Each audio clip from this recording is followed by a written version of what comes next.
So here's an explosive gain off all verts. You can see this is a vintage Miles Brennan throw against Missouri here. So the second half, yeah, even though we know the results didn't end in the LSU Tigers' favor, it still was a pretty good showing from the offense overall. So this is a very interesting call from Missouri. I'm not exactly what you would call it, but it's a cat blitz.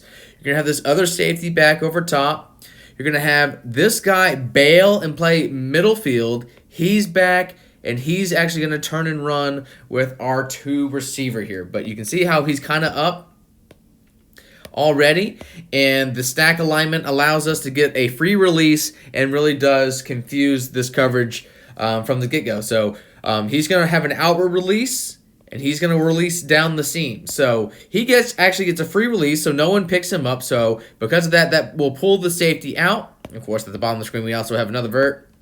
So with him blitzing, this safety is going to be pulled out. And like I said, he has to be man up with this guy, but because he's kind of pulled for a second outside, he immediately gets blown by Terrace Marshall. And since it's a very, very hard ask for this defensive back about 3-4 yards past the line of scrimmage to bail and play center field, you'll see how he has a tough time, difficulty tracking it. But even though we have play action on this design, because it's that type of weird blitz, they aren't necessarily affected by it. It's just, there's no one going to be in the middle of the field when we have Terrace Marshall Jr. running at full speed. So pulled up, pretty good job with the MAC protection. Everyone's staying in. 7-man protection here, or 6-man protection, I should say, or 7-man protection. I can't talk.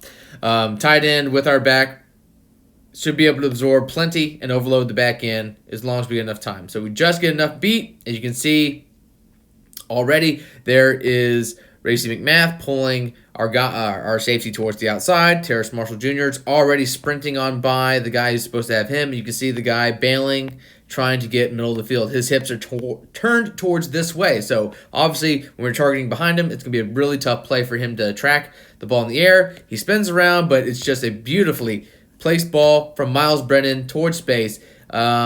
Easy touchdown. Terrace Marshall Jr., one of the most efficient SEC receivers the last few years in terms of touchdown per catch ratio. So this is a very good example of we're leaving, as in we're leading him downfield. Very nice showing of arm strength. And again, once Miles Brennan was out of the lineup, Alverch just was not the exact same concept for this offense.